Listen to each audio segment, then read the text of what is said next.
This is the story of India's richest politician, Jagan Mohan Reddy, son of former Andhra Pradesh Chief Minister Y.S. Rajashekhar Reddy. In a span of just a decade, the youngest multi-millionaire, 38-year-old Jagan, as he's fondly called by his followers, amassed a whopping 78,000 crores. The best thing about Jagan was that, unlike other politicians, he didn't make all the money by taking bribes, but investment. Very smartly, he invited bribes in the name of investments in dubious companies that he floated by the dozens. Sitting at his father's office, Jagan had access to almost anyone he wished. From here, the plan of one of the biggest scams in the history of independent India was single-handedly hatched. And this was achieved in a very ingenious way, that is, by legalizing corruption. Yes, it may sound unrealistic, but it's true. So shrewd was Jagan that he devised a surefire, though never heard of plan of making easy money. It was offering investors shares of his self-created companies at a premium in turn of government land dolled out, courtesy his chief minister father. Now this proved to be his master stroke, where instead of cash, he traded land. Land instead of cash meant he didn't have to worry about heading the thousands of crore. Instead, used land as currency whose prices appreciated overnight. It was actually Jagan's idea of not taking bribes but instead invite investments from interested parties in his companies. In return of the investment, he distributed government land. Thus, Jagan struck deals that none could say no to.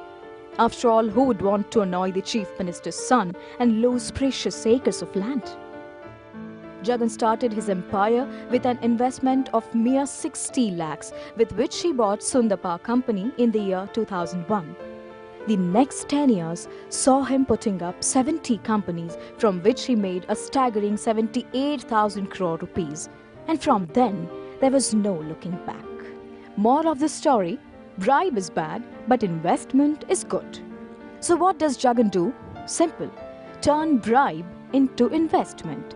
Shh, don't call it bribe, call it investment. So business mantra for Jagan: quid pro quo. You scratch my back, I scratch yours. And scratch sure they did. Assured of favors from his father, Jagan made a killing with multi-million deals. But hold on, this was just the start.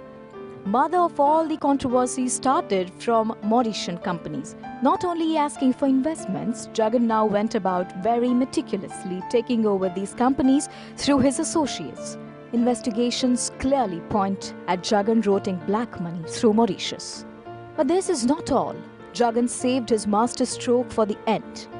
He entered the media industry by establishing Sakshi Group and used it very effectively to mold popular media perception. Whenever Jagan came under attack, he used media as a cover, termed every attack on his company as attack on media. Right after his father's demise and falling out with Congress, Jagan became a soft target what mounting cases of financial irregularity against him. CBI got on his trail, and in no time he was cornered from all sides and was later called for question several times. Despite trying every possible attempt in getting reprieve from courts and parliament, Jagan is in CBI custody. But Jagan's meteoric rise from zero to jail leaves a lot of questions. He has left Andhra Pradesh poorer by thousands of crores but has become the role model for sophisticated swindlers.